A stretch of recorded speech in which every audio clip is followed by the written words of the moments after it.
ప్రభునందు ప్రియులారా,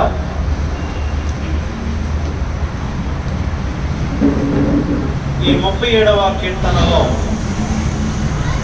భక్తిహీనులు కనపడతా ఉన్నారు, నీతిమంతులు కనపడతా ఉన్నారు.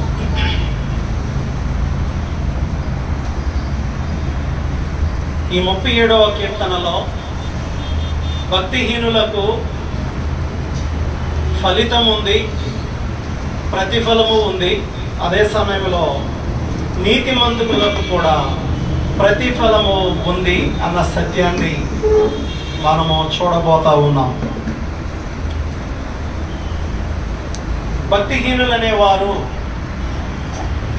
ప్రతి చోట మనకు కనబడుతూ ఉంటారు. గత వారంలో భక్తిహీనులు ఎలాంటి వారో మనము నేర్చుకున్నాం. భక్తిహీనులు కదులుచున్న సముద్రము వంటి వారు. అది నిమ్మలపరచబడదు, నిమ్మలపరచ నేరబడదు, అంటే అది నిమ్మలముగా ఉండదు. అదే సమయంలో భక్తిహీనులు విపరీతమైన బుద్ధులు కలిగిన వారు. అదే సమయంలో భక్తిహీనులు పుట్టిన తోడనే అబద్ధములాడుచు తొలగిపోవుదురు అన్నాడు. అదే సమయంలో భక్తిహీనుల విషము నాగుపాము విషము వంటిది అన్నాడు. మాంత్రికుడు ఎంత నేర్పుగా మంత్రించినను అది చెవిటి పాము వలె ఉండును అన్నాడు. కనుక భక్తిహీనుల గురించి గత వారం మనం ధ్యానం చేశాం. నేటి దినాల్లో కూడా భక్తిహీనులు కనపడతా ఉన్నారు. వారిని చెడ్డవారు అని కూడా ఈ గ్రంథం మాట్లాడుతూ ఉంది.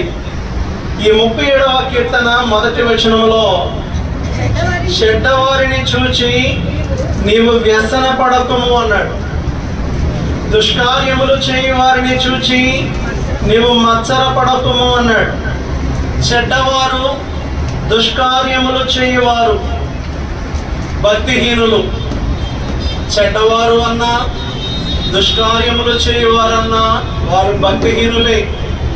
కాబట్టి భక్తిహీనులను చూచి, లేక చెడ్డవారిని చూచి, లేక దుష్కార్యములు చేయువారిని చూచి నీవు వ్యసన పడవద్దు, నీవు మత్సర పడవద్దు అని మాట్లాడుతూ ఉన్నాడు. అదే సమయంలో 7వ వచనములో చివరి భాగములో దురాలోచనలు నెరవేర్చుకున్న వారిని చూచి వ్యసన పడవద్దు. చెడ్డవారిని చూచి వ్యసన పడవద్దు, దుష్కార్యములు చేయువారిని చూచి వ్యసన పడవద్దు. అదే విధముగా దురాలోచనలు నెరవేర్చుకున్న వారిని చూచి వ్యసన పడవద్దు అని మాట్లాడుతూ ఉన్నాడు. అనగా చెడ్డవారిని చూచి వ్యసన పడకూడదు. కారణం, చాలాసార్లు మనుషులముగా మనం వ్యసన పడుతూ ఉంటాం, మనము మత్సర పడుతూ ఉంటాం. అబ్బా వాళ్ళు చూడు, దేవుని సంఘానికి రారు, దేవుని నమ్ముకోరు, దేవుని యందు భయభక్తులు కలిగి ఉండరు, అయినా ఎంత అభివృద్ధిలోకి వస్తున్నారో, అయినా ఎంత ఆరోగ్యంగా ఉన్నారో, అయినా ఎంత బలంగా ఉన్నారో, అయినా ఎంత సంపాదించుకుంటా ఉన్నారో అని భక్తిహీనులైన వారిని చూచి, చెడ్డవారినైన వారిని చూచి, ఈ దుష్కార్యములు చేయ వారిని చూచి మనం ఏం చేస్తూ ఉంటామంటే కొన్నిసార్లు దుఃఖపడుతూ ఉంటాం, కొన్నిసార్లు మత్సర పడుతూ ఉంటాం, కొన్నిసార్లు వ్యసన పడుతూ ఉంటాం. ఇక్కడ బైబిల్ అంటుంది చెడ్డవారిని చూచి నీవు వ్యసన పడవద్దు. కారణం ఏంటి అంటే 8వ వచనంలో 2వ లైన్లో అంటున్నాడు, వ్యసన పడకము, అది కీడుకే కారణం. ఒకవేళ మనం వ్యసన పడితే, ఒకవేళ మనం మత్సర పడితే అది కీడుకే కారణం. కాబట్టి వారిని చూచి వ్యసన పడవద్దు, వారిని చూచి మత్సర పడవద్దు. 9వ వచనంలో అంటున్నాడు, కీడు చేయువారు నిర్మూలమగుదురు. కీడు చేసేవారు ఏమవుతారండి అని అంటే నిర్మూలమగుదురు. కాబట్టి భక్తిహీనులను చూచి, చెడ్డవారి యొక్క అభివృద్ధిని చూచి, చెడ్డవారి యొక్క పురోగతిని చూచి చెడ్డవారి యొక్క ఎదుగుదలను చూచి, ఆ దుర్మార్గుల యొక్క గొప్పతనాన్ని చూచి మనము మత్సరపడకూడదు. మనము వారిని చూసి వ్యసన పడకూడదు. ఎందుకు అనంటే 10వ వచనంలో ఒక మాట అంటున్నాడు, ఇంకా కొంతకాలమునకు భక్తిహీనులు లేకపోదు. కొంతకాలానికి ఎవరుండరు? బైబిల్ అంటుంది, వారు ప్రస్తుతానికి చిగురిస్తూ ఉన్నారు, ప్రస్తుతానికి పురోగతి పొందుతూ ఉన్నారు, ప్రస్తుతానికి అభివృద్ధిలోనికి వస్తూ ఉన్నారు, ప్రస్తుతానికి వర్ధిల్లుతూ ఉన్నారు. వారిని చూచి మత్సర పడవద్దు, వారిని చూచి వ్యసన పడవద్దు. ఎందుకు అనంటే వారు కొంతకాలానికి ఉండరు అంటున్నాడు ఈ 10వ వచనంలో. ఇంకా కొంతకాలమునకు భక్తిహీనులు లేకపోదురు, వారి స్థలమును జాగ్రత్తగా పరిశీలించినను వారు కనబడకపోదురు. కదండి, భక్తిహీనులు కొంతకాలానికి కనబడరు, వారున్న స్థలమును మనము జాగ్రత్తగా వెతికినను వారు కనబడరట, వారు లేకపోవుదురు. 35వ వచనంలో అంటున్నాడు చూడండి, భక్తిహీనుడు ఎంతో ప్రబలియుండుట నేను చూచి. కదా, భక్తిహీనుడు అనేవాడు ఎంతో గొప్పవాడయ్యుండుట నేను చూచి ఉంటిని.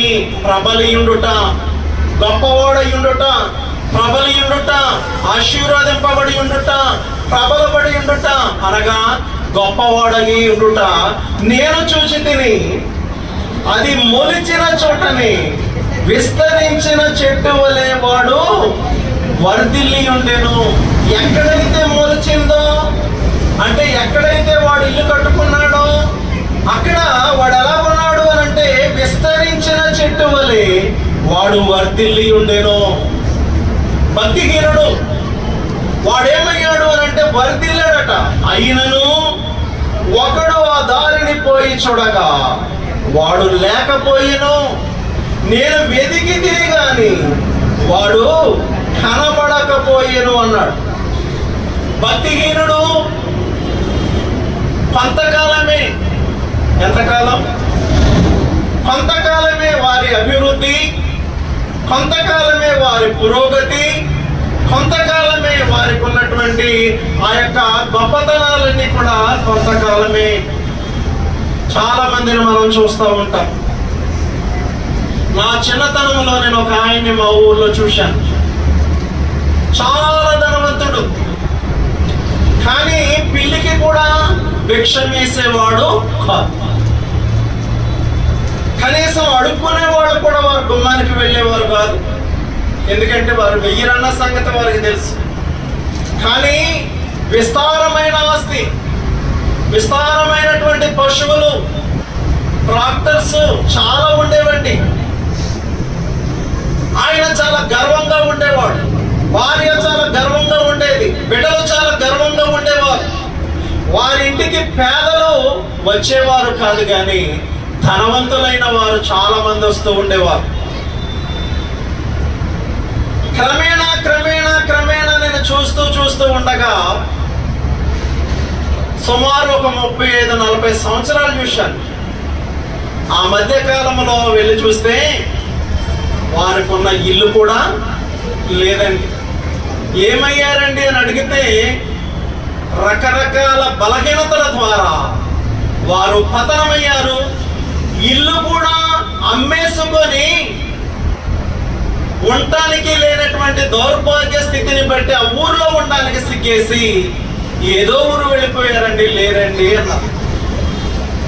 ఈ మాట నేను ధ్యానం చేస్తున్నప్పుడు వారు గుర్తొచ్చారు. అంటే వారెన్నడూ దేవుని మందిరానికి వెళ్ళేవారు కాదు, దేవుని సేవకులను చేర్చుకునేవారు కాదు. నాకు తెలుసు, మా నాన్నగారు వెళ్తా ఉంటే పని పాట లేకుండా తిరుగుతా ఉన్నావు అనేవారు. మా నాన్నగారు మమ్మల్ని కూడా పెట్టుకుని వెళ్తా ఉండేవారు వాళ్ళ ఇంటికి. ఆ మాటలు మాకు సహించేవి కాదు. అక్కడ అలాగంటాడు లేవయ్య అని కూడా మా నాన్నగారు. ఏదేమైనా అంటే సేవకులను చేర్చుకునేవారు కాదు, దేవుని మాటలు వినేవారు కాదు, దేవుని మందిరానికి వచ్చేవారు కాదు. ఈ సేవకులకి పని పాట లేక, బ్రతుకు తెరువు చేత కాక ఈ బైబిల్ పట్టుకుని తిరుగుతూ ఉంటారు అని ఎగతాళి చేసేవారు. నేను దినాన్న చూస్తే ఏమైపోయారో తెలియదు. అడిగినా కూడా ఏమోనండి అంటున్నారు.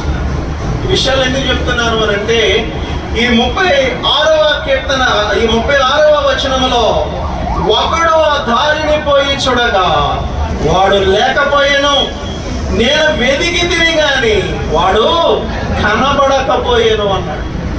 నేను వెతికాను కానీ వాడు ఏమవ్వాడు అని అంటే కనబడకపోయాను. భక్తిహీనులు వర్ధిల్లుతారు. భక్తిహీనులు ఎందుకు అనంటే, లోకమును దాని సంపూర్ణతయు నాది అన్నాడు దేవుడు. కానీ దానిని కబ్జా చేశాడు ఒకడు వచ్చి. లోకమును దాని సంపూర్ణతయు, ఆ 24వ కీర్తన మనం చదువుతాం, ఆ సమస్తము నాది అన్నాడు దేవుడు. ఈ పడద్రోయబడినటువంటి సాతాను వాడేం చేశాడంటే దానంతటిని కూడా కబ్జా చేశాడు. కబ్జా చేసి, నీవు నాకు సాగిలపడి నమస్కరిస్తే ఈ లోక మహిమంతా కూడా నీకు ఇస్తాను అన్నాడు. వాస్తవానికి ఎవరిది? దేవునిది. కబ్జా చేసిన వాడెవరు? సాతానుగాడు. ఇప్పుడు భక్తిహీనులు అనేవారు ఎవరి మనుషులు అనంటే సాతానుగాడి యొక్క మనుషులు. కాబట్టి భక్తిహీనులైన వారు వర్ధిల్లుతారు. భక్తిహీనులైన వారు గొప్పవారు అవుతారు. భక్తిహీనులైన వారు అంతకంతకు ప్రబలతారు. వారిని చూచి వ్యసన పడవద్దు. యోబు గ్రంథములో యోబు భక్తుడు కూడా ఒక మాట మాట్లాడుతున్నాడు. 24వ అధ్యాయం యోబు గ్రంథం 24వ అధ్యాయము 24వ వచనం అండి.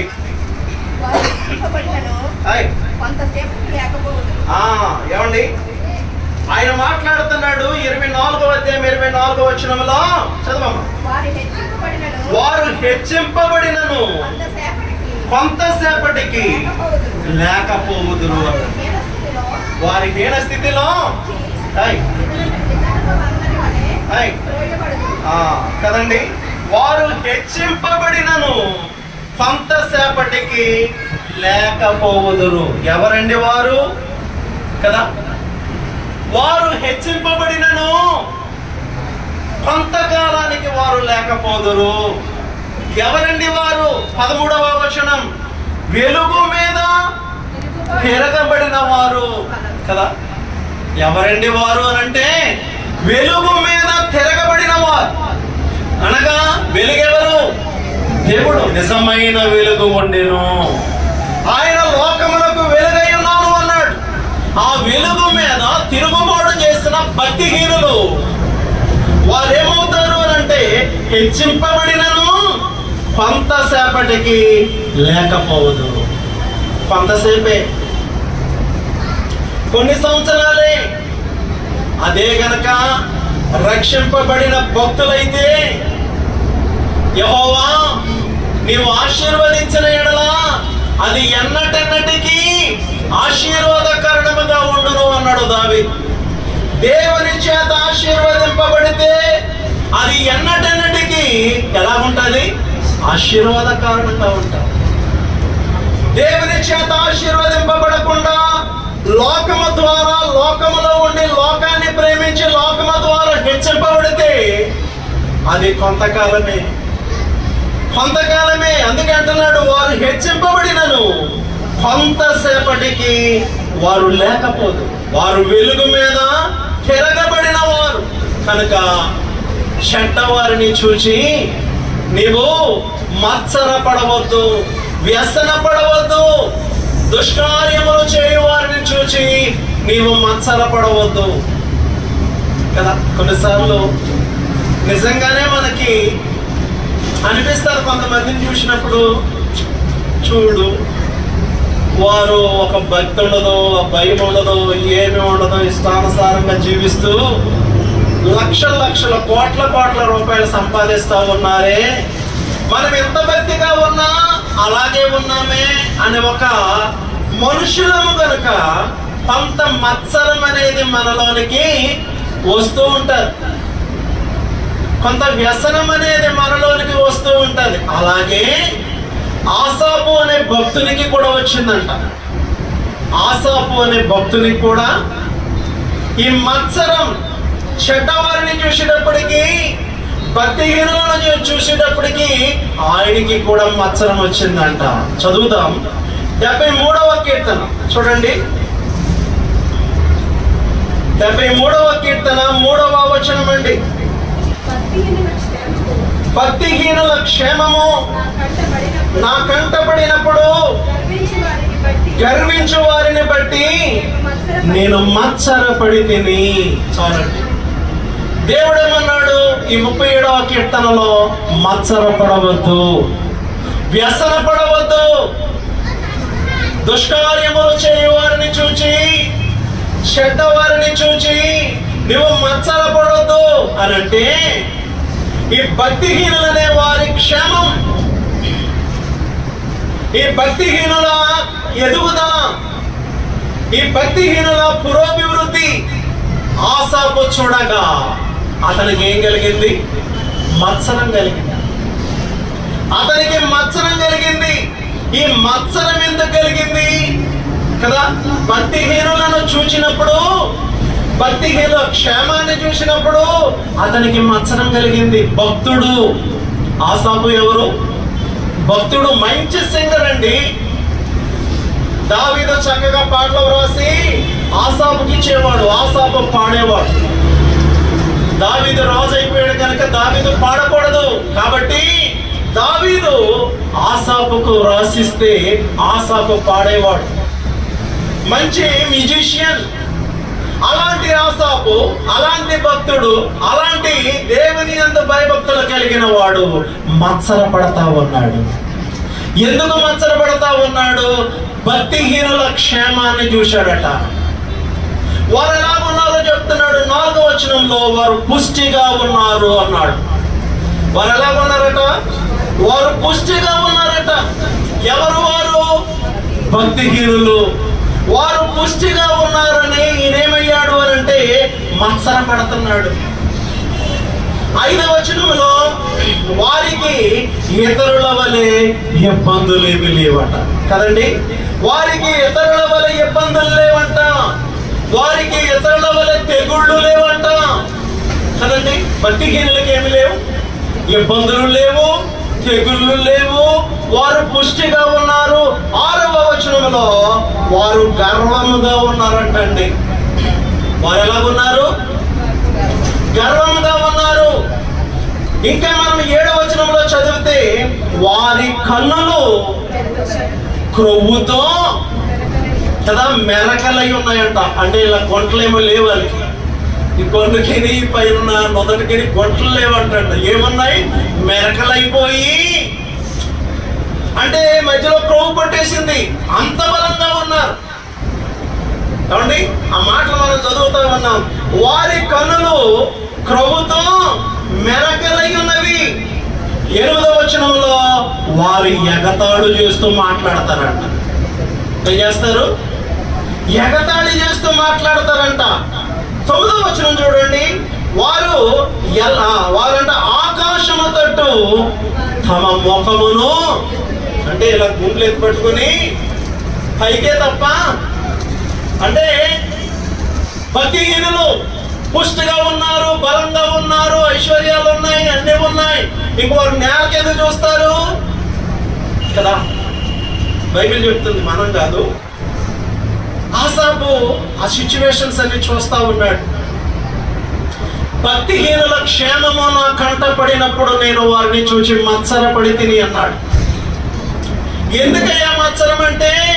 వారు పుష్టిగా ఉన్నారు, వారికి ఇహలోక సంబంధమైన ఇబ్బందులేమి లేవు, వారికి తెగుళ్ళేమి లేవు, వారు చక్కగా ఉన్నారట, వారు గర్వంగా ఉన్నారంట, వారి కన్నులు క్రొవ్వుతో మెరకలై ఉన్నవి అన్నాడు. వారి ఎగతాళి చేస్తే మాట్లాడుతూ ఉన్నారు అన్నాడు. వారు ముఖము ఆకాశము తట్టు ఎత్తబడుతూ ఉంది అన్నాడు. ఇంకా కొంచెం క్రిందకి చదివితేనండి 12వ వచనంలో వారు ఎల్లప్పుడూ నిశ్చింతగా ఉండి ధన వృద్ధి కదా, వారు ఎల్లప్పుడూ ఏం చేస్తా ఉన్నారు? నిశ్చింతగా ఉండి ధన వృద్ధి చేసుకుంటా ఉన్నారు. 13వ వచనంలో నేను నా హృదయమును శుద్ధి చేసుకొనుట వ్యర్థమే. అంటే నేను ఎంత శుద్ధిగా ఉన్నాను, ఎంత భక్తిగా ఉన్నాను, ఎంత యథార్థంగా ఉన్నాను, వ్యర్థం కదా. ఆసాపు అంటున్నాడండి, నేనెంత శుద్ధిగా ఉన్నాను, నా హృదయమును నేను శుద్ధి చేసుకొనడం వ్యర్థమే. నేనంత పుష్టిగా లేను, నేనంత ధన సమృద్ధి చేసుకోలేకపోతా ఉన్నాను, నా కన్నులు ప్రభు చేత మెరగబడలేదు, నేను తలెత్తుకొని తిరగలేకపోతా ఉన్నాను, నాకు ఇహలోక సంబంధమైనటువంటి తెగుళ్ళు ఉన్నాయి, నాకు ఇహలోక సంబంధమైన ఇబ్బందులు ఉన్నాయి, నేను వారి వలె ఉండలేకపోతా ఉన్నాను, నేను ఎంత భక్తిగా ఉన్నా వ్యర్థమే అంటున్నాడండి. అక్కడ అంటున్నాడు కదా 13వ వచనంలో, చదువుతారా? నా హృదయమును నేను శుద్ధి చేసుకొనుట వ్యర్థమే, నా చేతులు కడుక్కొని నిర్మలుడనయ్యుండుట వ్యర్థమే, దినమంతయు నాకు బాధ కలుగుచున్నది. చాలండి, దినమంతయు కూడా బాధ కలిగేస్తుంది. వారి క్షేమాలు చూస్తా ఉన్నాను, వారు పుష్టిగా ఉన్నారు, వారు మంచిగా ఉన్నారు, వారు నిశ్చింతగా ఉన్నారు, వారు ఎల్లప్పుడూ ధన సమృద్ధి చేసుకుంటూ ఉన్నారు. నాకు బాధ కలిగేస్తుంది. ఎందుకు? నేను భక్తుడుగా ఉన్నాను, నా చేతులు శుభ్రంగా కడుక్కొని ఉన్నాను, నా చేతుల ద్వారా ఏ పాపను నేను చేయట్లేదు, నా హృదయాన్ని శుద్ధి చేసుకున్నాను, అయినా కానీ నాకు అంత బెనిఫిట్స్ కలగట్లేదు, అంత ప్రయోజనాలు కలగట్లేదు. నాకు బాధ కలిగేస్తుంది. ఆసవ మాటలు మనం చదువుతా ఉన్నాం. నాకు బాధ కలిగేస్తా ఉంది, నాకు దుఃఖం కలిగేస్తా ఉంది, నేను నిర్మలుడుగా ఉండటం వ్యర్థమే, నేను నా హృదయమును శుద్ధి చేసుకొనుట వ్యర్థమే. వేదన, అతడు మనోవేదన చెందుతా ఉన్నాడు, అతడు ఆవేదన చెందుతా ఉన్నాడు. దేన్ని చూసి? భక్తిహీనుల క్షేమమును చూసి. అసలు ఏంటి పరిస్థితి ప్రభువా అని ఆ వేదనను బట్టి 16వ వచనం చదువుదామండి. అయినను నేను దానిని తెలుసుకొనవలెనని ఆలోచించినప్పుడు నేను దేవుని పరిశుద్ధ స్థలములోనికి పోయి వారి అంతమును గురించి ధ్యానించే వరకు ఆ సంగతి నాకు ఆయాసకరముగా ఉన్నది. ప్రభువా, మరి నేను ఎంత భక్తిగా ఉన్నాను కదా, నేనింత నిర్మలముగా ఉన్నాను కదా, నా చేతులు శుభ్రంగా ఉంచుకున్నాను కదా, నా హృదయాన్ని శుభ్రముగా ఉంచుకున్నాను కదా, మరి నేనెందుకు అభివృద్ధిలోనికి రాలేకపోతా ఉన్నాను, వారెందుకు అభివృద్ధి చెందుతా ఉన్నారని దేవుని మందిరంలోనికి వెళ్ళాడట. దేవుని అడిగాడట. దేవుడు చెప్పాడంట. దేవుడు చెప్పగా చెప్పే వరకు ఆయనకు హృదయంలో ఆయాసంగా ఉంది. దేవుడు అన్నాడంట, ఇదిగో కంగారు పడుకో ఆసాపు, నేను వారిని కాలు జారు చోటులో ఉంచాను. 18వ వచనం అండి. నిశ్చయముగా నీవు వారిని కాలు జారు చోటనే కదా. దేవుడు చెప్పాడు, ఓ ఆసాపు, నీవు వారిని చూచి వ్యసనపడొద్దు,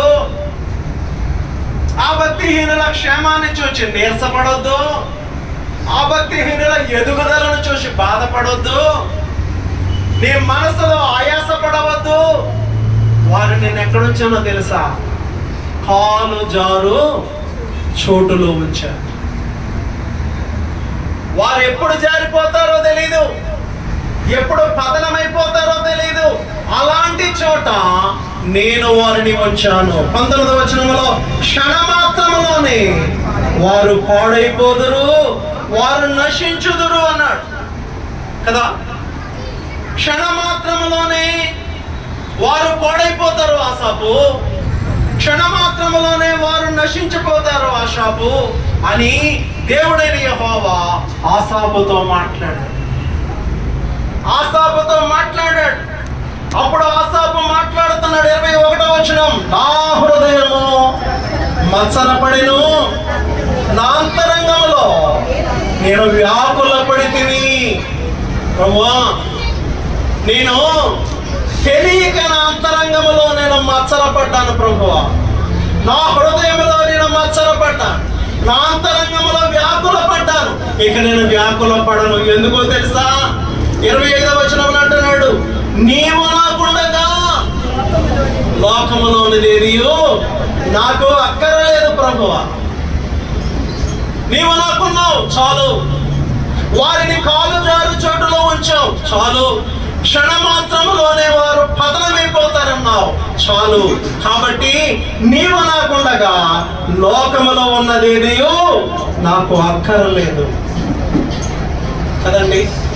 లోకములో ఉన్నదేది నాకు అక్కరలేదు అన్నాడు. కాబట్టి ప్రియ దేవుని బిడ్డలారా, వారిని దేవుడు ఎక్కడుంచాడు అని అంటే కాలు జారు చోటు. వారిని దేవుడు ఎక్కడుంచాడు అని అంటే నశించిపోయే చోటు. వారేమైపోతారు అని అంటే క్షణమాత్రములోనే వారు పాడైపోదురు, వారు నశించిపోదురని 19వ వచనములో మనం చదువుతాం. కాబట్టి మనకు భక్తిహీనులు కనపడతారు, మనకు దుష్కార్యములు చేయవారు కనపడతారు, మనకు చెడ్డవారు కనపడతారు. వారు వర్ధిల్లుతూ ఉన్నప్పుడు కదా వారిలో లక్షల రూపాయలు ఉంటాయి. వారు త్రాగుబోతులు, వారు తిరుగుబోతులు, వారు తిట్టుబోతులు, వారు తిండిబోతులు, వారు రకరకాలుగా ఉంటారు. అయినా కూడా వారి దగ్గర ఏముంటుంది? ధనం ఉంటుంది. వారిని చూసి మనము మత్సరపడకూడదు. దేవుడు వారిని కాలు జారు చోటులో ఉంచాడన్న సత్యాన్ని మనం నేర్చుకోవాలి. ఒక్క క్షణంలోనే వారు నశించిపోతారన్న సంగతిని మనము జ్ఞాపకం చేసుకోవాలి. అలా జ్ఞాపకం చేసుకొని ఆకాశమందు నీవు నాకుండగా లోకములో ఉన్నదేది నాకు అక్కరలేదు అన్నట్లుగా మనము నిమగ్నత, హృదయములో నిమగ్నత కలిగి జీవించాలి. వారిని దేవుడు కాలు జారు చోటులో ఉంచాడు. 37వ కీర్తనలో కూడా ఈ వ్యసన పడేవారు జీవితాలు ఎక్కడున్నాయి అని అంటే 37వ కీర్తన 2వ వచనంలో వారు గడ్డి వలె త్వరగా ఎండిపోవుదురు అన్నాడు. ఏమండి? వారు పచ్చని కూర మొక్క వలె వాడిపోవుదురు అన్నాడు. 10వ వచనం మనం చదివినట్లయితే భక్తిహీనులు లేకపోవుదురు అన్నాడు. 17వ వచనములో వారి బాహువులు విరవబడును అన్నాడు. 28వ వచనములో లాస్ట్ లైన్ అంటున్నాడు, వారి సంతానము నిర్మూలమగును అన్నాడు కదా. కారణం ఏంటండి అని అంటే 12వ వచనములో వారు నీతిమంతుల మీద ఏం చేస్తున్నారు? దురాలోచన చేయించున్నారు. వారు చూచి పండ్లు కొడుకుతూ ఉన్నారు. భక్తిహీనులే ధన సమృద్ధి చెందుకుంటూ ఉన్నారు, మంచిదే. అయితే నీతిమంతుల మీద వారు ఏం చేస్తా ఉన్నారు అని అంటే దురాలోచన చేస్తా ఉన్నారు. వారిని చూచి వారు పండ్లు కొరుకుతూ ఉన్నారు.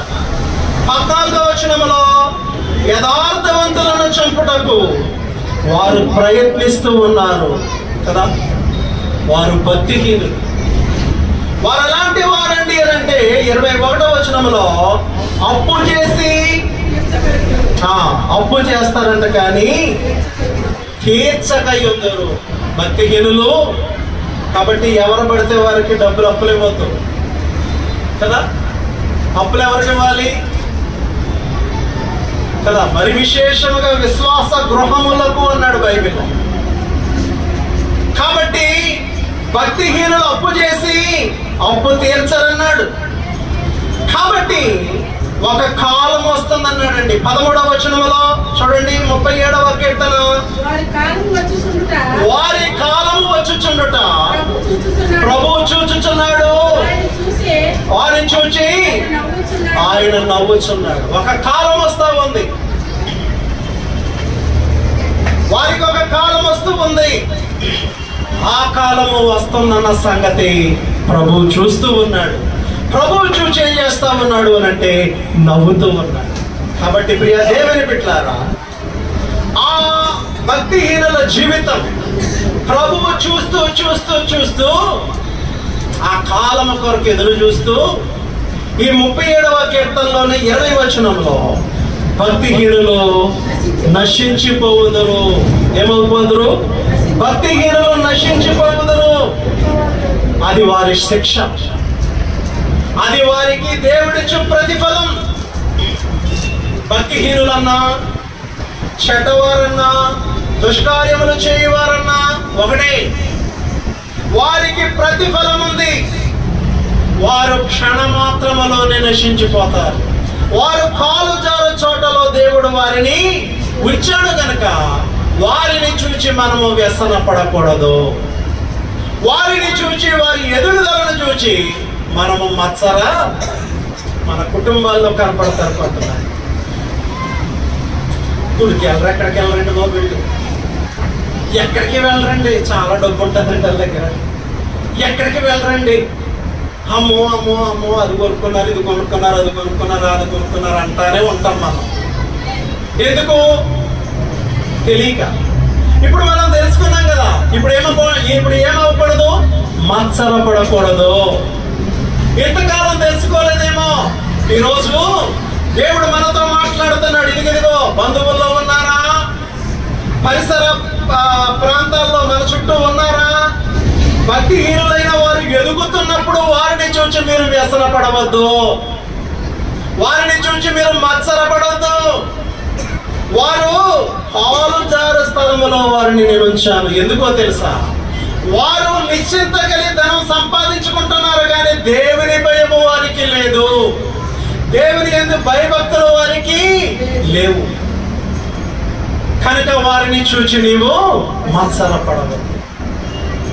వారికి శిక్ష ఉంది, వారు క్షణమాత్రములోనే నశించుకుంటారు. అయితే నీతిమంతుల గురించి మాట్లాడుతున్నాడండి. 37వ కీర్తన 17వ వచనం చూడండి.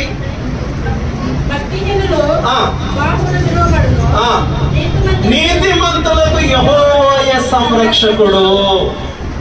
భక్తిహీనులైతే వారి బాహువులు, వారి చేతులు విరవబడును అన్నాడు. కానీ నీతిమంతులకు యెహోవా సంరక్షకుడు. 18వ వచనంలో వారి స్వాస్థ్యము సదాకాలము నిలుచును. నీతిమంతుల స్వాస్థ్యం ఎంతకాలం నిలుస్తుందండి అని అంటే సదాకాలము నిలుచును. పైన 16వ వచనములో నీతిమంతుని కలిగినది కొంచెమైనను బహుమంది భక్తిహీనుల కన్నా కదా, బహుమంది భక్తిహీనులకు ఉన్న ధన సమృద్ధి కంటే అది శ్రేష్టం. భక్తిహీనులకు అంతమంది భక్తి పరులు ఉన్నారు, నీతిమంతులు ఉన్నారు. అలాంటి వారికి యెహోవాయే సంరక్షకుడు. బైబిల్ చెప్తా ఉంది, అలాంటి వారికి యెహోవాయే సంరక్షకుడు. వారి సంతానము సదాకాలము నిలుచును. నీతిమంతులకు కలిగినది కొంచెమైనను బహుమంది భక్తిహీనులకున్న ధన సమృద్ధి కంటే శ్రేష్టము. 21వ వచనములో నీతిమంతులు దాక్షిణ్యము కలిగి ధర్మం ఇస్తారట. నీతిమంతుల గురించి మాట్లాడుతున్నాడు. నీతిమంతులు దాక్షిణ్యము కలిగి ధర్మం ఇస్తారు. కొంచెం కిందకు వచ్చేస్తే 25వ వచనములో నీతిమంతులు విడువబడరు, నీతిమంతులు భిక్షమెత్తరు కదా, అది వారి ప్రతిఫలం. నీతిమంతులుగా ఉంటే వారు దేవుని చేత విడవబడరు. నీతిమంతులుగా ఉంటే వారు భిక్షమెత్తరు. 26వ వచనంలో వారి సంతాన సదాచారపు వారు ఆశీర్వదింపబడుదురు కదా. భక్తిహీనుల గురించి చదువుకున్నాం. వారు కాలు జారు స్థలములలో ఉన్నారు, వారు నశించిపోవుదురు, వారి బాహువులు విరవబడును. నీతిమంతుల గురించి చదువుతా ఉన్నాం. నీతిమంతులు సదాకాలం నిలుస్తారట. వారికి యెహోవాయే సంరక్షకుడు అంట. వారు దాక్షిణ్యము కలిగి ధర్మం ఇస్తారన్నాడు. నీతిమంతులు మనం ఆలోచన చేస్తే వారు విడవబడరు, వారు భిక్షమెత్తరు, వారి సంతానపు వారు ఆశీర్వదింపబడుదురు. ఇది నీతిమంతులకు కలిగే ప్రతిఫలం. ఆలోచన చేస్తున్నారా? కనుక విశ్వాసులమైన మనము భక్తిహీనుల అభివృద్ధిని చూచి, భక్తిహీనుల గొప్పతనాన్ని చూచి, భక్తిహీనుల ఆరోగ్యాన్ని చూసి మనము మత్సరపడకూడదు. వారు పుష్టిగా ఉన్నారండి, భలే లావు ఉంటారండి, భలే భలే భలే భలే బట్టలు వేసుకుంటారండి, అసలు భలే అండి అని మనము మత్సరపడటానికి వీలు లేదు. ఒకటే గమనించాలి, వారు దేవుని నమ్ముకున్నారా లేదా? దేవుని నమ్మని వారైతే కాలు జారు చోటులో వారు ఉన్నారన్న సంగతిని మనం జ్ఞాపకం ఉంచుకొని వారిని గురించి మత్సరపడవలసిన పని లేదు, వారిని గురించి వ్యసన పడవలసిన పని మనకు లేదు. వాక్యం చెప్తా ఉంది. మత్సరపడిన ఆసాపు డైరెక్ట్గా చెప్పాడు కదండి, నేను మత్సరపడ్డా, వారి క్షేమాన్ని నా కంట చూచినప్పుడు నేను మత్సరపడ్డా. అసలు నేను ఇంత భక్తిగా ఉండటం వేస్ట్ అనుకున్నాను. వెంటనే మందిరంలోకి వెళ్ళాను. ఏంటి ప్రభు అన్నాను. ప్రభువు నాకు చూపించాడు. వారినంట కాలు జారు చోటులో ఉంచాడట. ఒక్క క్షణంలోనే వారు పతనమైపోతారట. అమ్మో, ఆ సిచ్యువేషన్ ఎప్పుడైతే దేవుడు నాకు చూపించాడో వెంటనే నేను, ప్రభువా ఆకాశమందు నీవు నాకుండగా లోకములో ఉన్నదేదియు నాకొద్దు, ఈ అభివృద్ధి వద్దు, ఈ ఎదుగుదల వద్దు, ఏమొద్దు, అలా ఉంటే చాలు, నువ్వు ఉన్నావు నాకు చాలు అనుకున్నాడట. కాబట్టి విశ్వాసులమైన మనము లోకంలో ఉంటున్నాం. లోకంలో ఉన్నదంతా శరీరాశ. అబ్బో వాళ్ళంత తెల్లగొన్నారో అవసరంలా, అమ్మో నేను ఎందుకు నల్లగొన్నాను అవసరంలా, అమ్మ వాళ్ళంత బంగారం అవసరంలా, అమ్మ వాళ్ళ వెలగల బట్టలు అవసరంలా కదా. హృదయాన్ని కంట్రోల్లో పెట్టుకోవాలి. హృదయం అన్నిటికంటే మోసకర ఘోరమైన వ్యాధి. అదో జగన్ కొట్టేసుకుంటుంది కదా. ఆ పక్కన ఆవిడ మంచి చీర పెట్టుకో, నీకు ఏ పని లేకపోయినా రమ్ముకాడో ఎక్కడో ఏదో కెలుగుతాను ఇలా చూస్తూ ఉంటాం కదా. నీకు తెలియదు, నాకు తెలిసి ఏ పని లేకపోయినా బయటకు వచ్చేస్తాం. ఎందుకు? ఆ చీర చూసేయాలి. ఎంత మంచి చీర కట్టేసిందే, అక్కడతో ఆగం, మరలా చెప్తావు అక్కడెక్కడెక్కడ. అది వద్దు మనకి. ఇంకా ఇవాళ నేర్చుకున్న పాఠం అదే. మచ్చరపడొద్దు. ఎవరో బంగారం వేస్తారు, మచ్చరపడదు. ఎవరో ఏదో చేస్తున్నారు, మచ్చరపడొద్దు. వారు ప్రభువులో ఉన్నారా లేదా కదా. వారు ప్రభువులో ఉన్నారా లేదా? ప్రభువులో ఉంటే నాకు కూడా ఇస్తాడులే అని అనుకో. ప్రభువులో లేడా? కాలు జారి చోట్లోనే ఉన్నారులే. ఎక్కడ ఉన్నారు అది. కాబట్టి ఆ విధంగా మన హృదయాన్ని మనం ఏం చేసుకోవాలి? భద్రం చేసుకోవాలి. హృదయము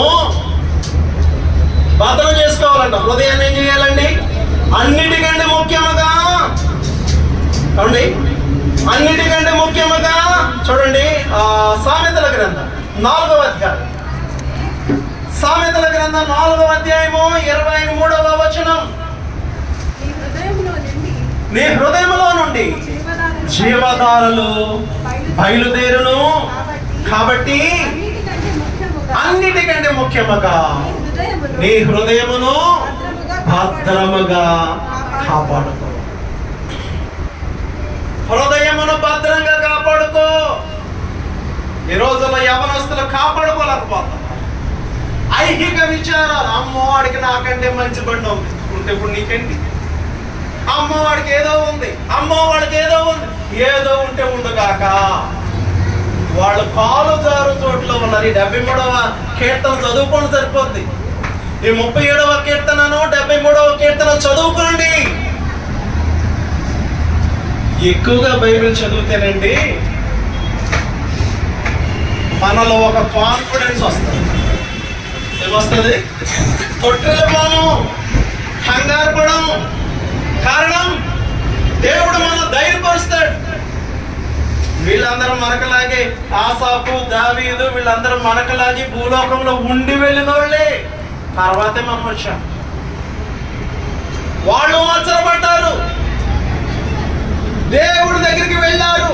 ఏంటి ప్రభు అన్నారు.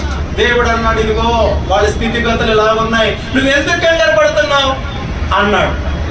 అప్పుడు వారు చక్కగా వారి గురించి వ్రాయబడ్డాది. ఇది మనకు తోటం.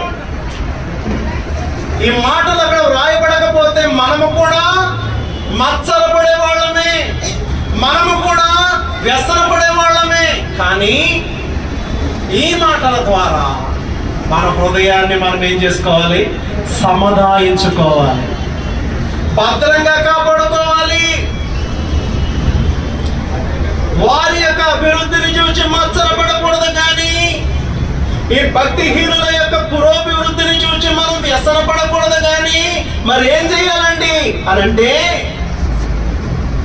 37వ కీర్తనలో 3వ వచనం, యెహోవా యందు నమ్మిక ఉంచుము కదా. ఏం చేయాలి? యెహోవా యందు నమ్మిక ఉంచాలి. 5వ వచనములో ఆయనను నమ్ముకొనుము కదండి.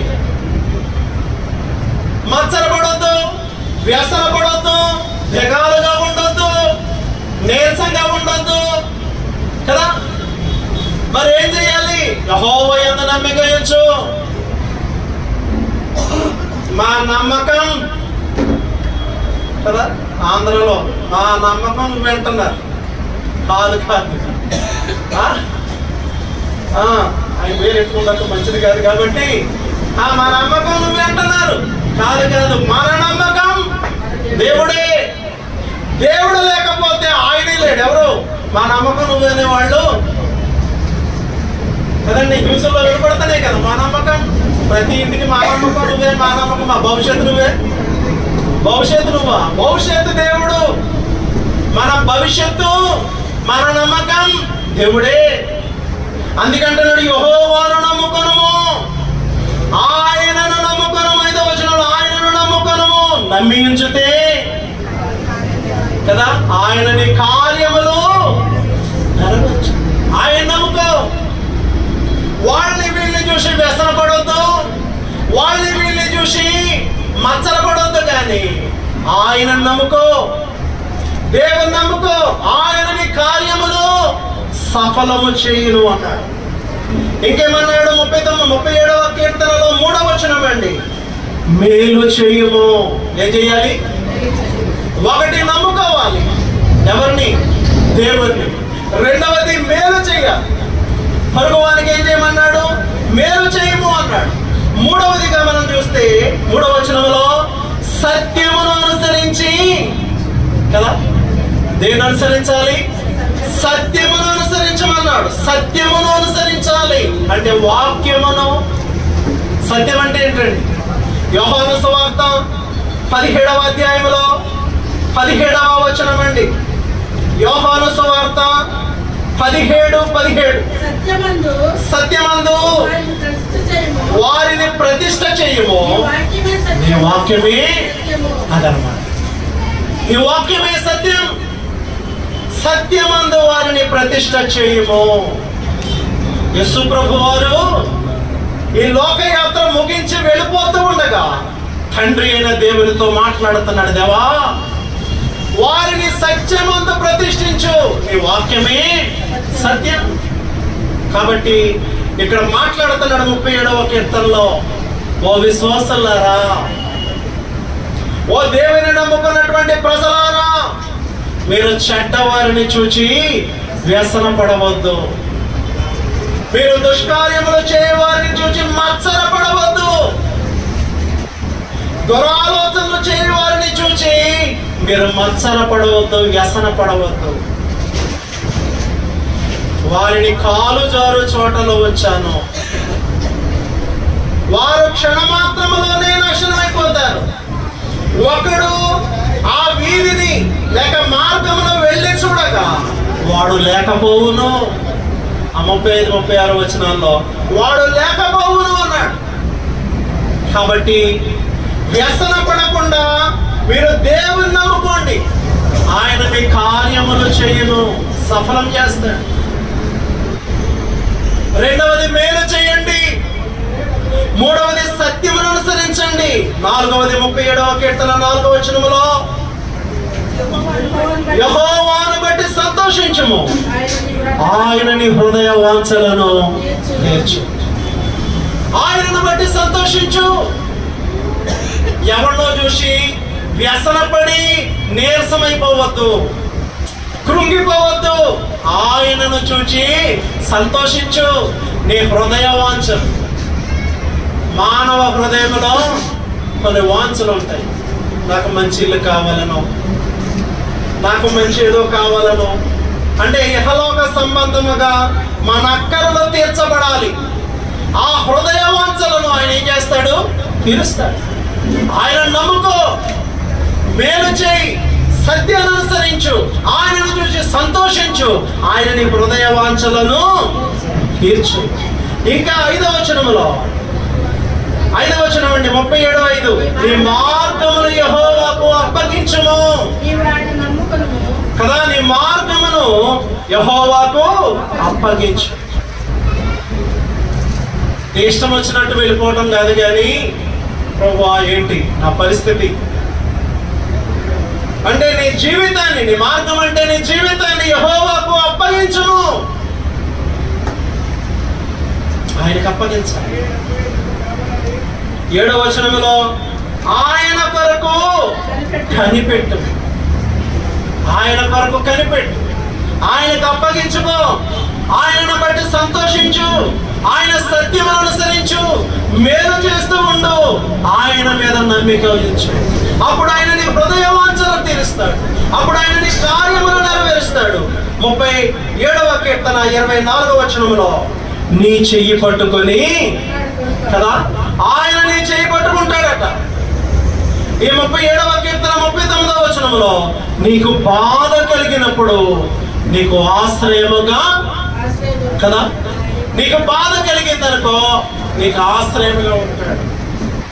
ఎప్పుడు ఆయన నమ్ముకున్నప్పుడు, ఆయన సత్యం అనుసరిస్తున్నప్పుడు, మేలు చేస్తూ ఉన్నప్పుడు, ఆయనను బట్టి సంతోషిస్తూ ఉన్నప్పుడు, ఆయనకు నీ మార్గమును అప్పగించినప్పుడు, ఆయన కొరకు కనిపెట్టినప్పుడు, నీకు బాధ కలిగినప్పుడు ఆయన నీకు ఆశ్రయ దుర్గముగా ఉండునని మాట్లాడుతూ ఉన్నాడు.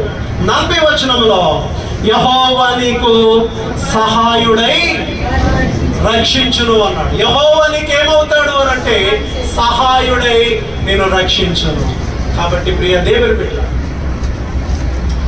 లోకస్తులు, భక్తిహీనులైన వారు వరదెళ్తున్నారు, వారు గొప్పవారు అవుతున్నారు, వారు అభివృద్ధిలోనికి వస్తున్నారు. వారిని చూచి మత్సరపడు, వారిని చూచి వ్యసనపడవద్దు. దేవుని నమ్ముకో, మేలు చేయి, నీ కార్యములు ఆయన నెరవేరుస్తాడు. ఆయనకి నీ మార్గాన్ని అప్పగించుకో. నీకు బాధ కలిగినప్పుడు ఆయన నీకు ఆశ్రయ దొరకగా నీ సహాయముగా ఉంటాడు, నేను రక్షిస్తాడు. ఆ సత్యాన్ని గుర్తుపెట్టుకొని మానసికమైనటువంటి రుగ్మతల నుండి బయటకు రావాలి. ఎందులో నుండి?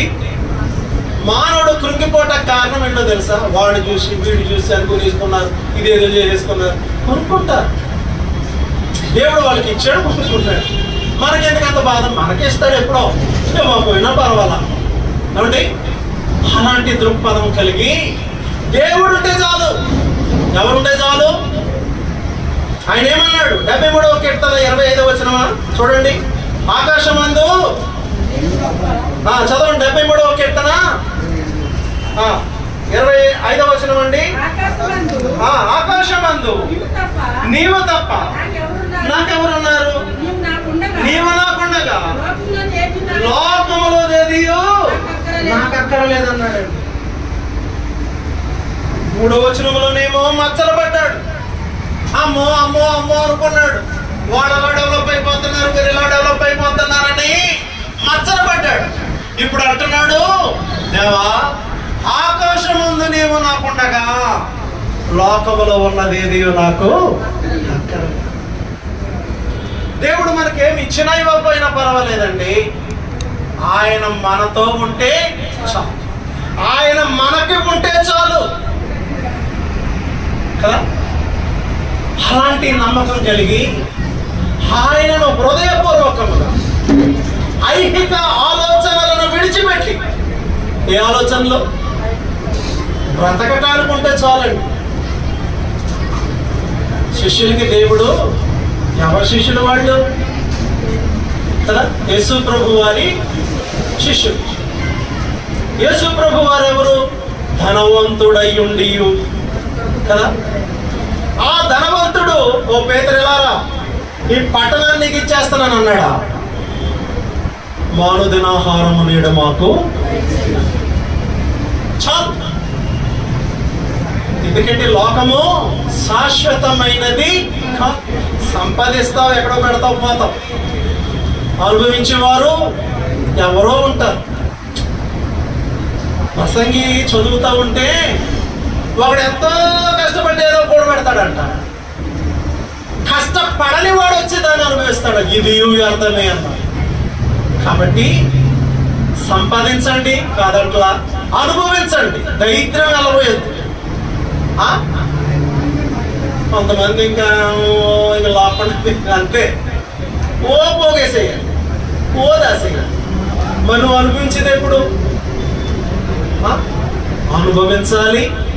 దేవా నేను నాకు ఇచ్చావు, నీకు వందనాలు కదండి.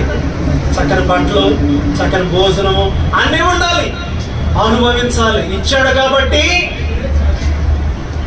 బైబిల్లో చాలా రోజుల గురించి చదువుతున్నప్పుడు వారు తమ స్థితికి తగ్గట్టు అంటాడు. అక్కడ అనుభవించాలి.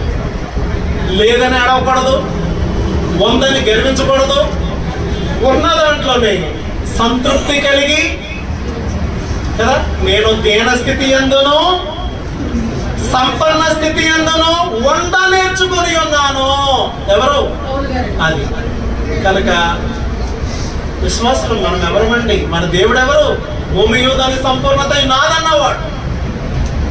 కొన్నిసార్లు కష్టాలు కూడా నడిపిస్తాడు, ఆర్థిక ఇబ్బందులు కూడా నడిపిస్తాడు, శరీర బలహీనతలు కూడా నడిపిస్తాడు, శోధనలు కూడా నడిపిస్తాడు.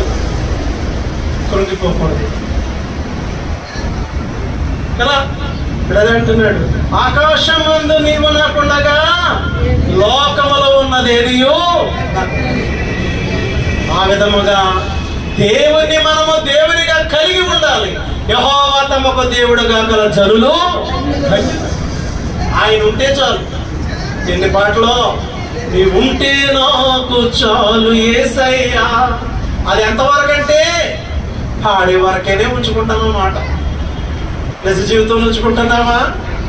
నిజ జీవితంలో ఉంచుకోవాలి. అప్పుడు మనకు క్షేమం ఉంటుంది. మన క్షేమము నది వలె ఉంటుందన్నాడు. కాబట్టి ప్రియ దేవుని బిడ్డలారా, ఎవరినో చూచి మత్సర పడకుండా, ఎవరినో చూచి వ్యసన పడకుండా, దేవుని మనము దేవునిగా కలిగి ఆయనను నమ్ముకొని మేలు చేసే వారముగా ఉండి సత్యమును అనుసరిస్తే ఆయన మన కార్యములు నెరవేరుస్తాడు, మన హృదయ వాంఛలు తీరుస్తాడు. బాధ కలిగినప్పుడు ఆయనే మన చేయి పట్టుకుంటాడంట, మనకు దుర్గంగా ఉంటాడంట, మనను రక్షిస్తాడంట, మనకు సహాయం చేస్తాడంట. 40 వచనంలో అదే చెప్తా ఉన్నాడు. కనుక విశ్వాసముగా ధైర్యము కలిగి ఆయనను రక్షకునిగా, ఆయనను రాజుగా కలిగి లోకంలో జీవించి చక్కగా ఆయన కృపలో వర్ధిల్లాలని కోరుచు ఈ మాటలు ముగిస్తా ఉన్నాను. దేవుడు తన వాక్యాన్ని దీవించి ఆశీర్వదించును గాక. ఆమేన్. అత్యంత ప్రేమ కనికరము కలిగిన మా ప్రియ పరలోక తండ్రి, పరిశుద్ధుడైన మా రాజానికి వందనాలు. ఈ లోకములో భక్తిహీనులు ఉంటారు, దుష్కార్యములు చేయవారు, చెడ్డవారు ఉంటారు.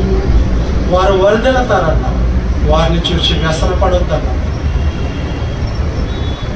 యెహోవాను నమ్ముకో అన్నావు. ఆయన నీ హృదయ వాంఛను నెరవేరుస్తాడు. ప్రభువా, నీ మాటల ద్వారా ఎంతో ధైర్యాన్ని, ఎంతో మేలుకొలుపును మాకు అందిస్తున్నందుకు నీకు వందనాలు. ఈ నీ మాటలు మా హృదయాల్లో ఉంచు. ధైర్యముగాను నేను నమ్ముకుని చక్కగా నీ కృపలో వర్ధిల్లే బిడ్డలంగాను మేము ఉండటాన్ని సహాయం తెచ్చాను. యేసుక్రీస్తు వారి ఘనమైన నామములో ప్రార్థన చేయుచున్నాము మా పరమ తండ్రి.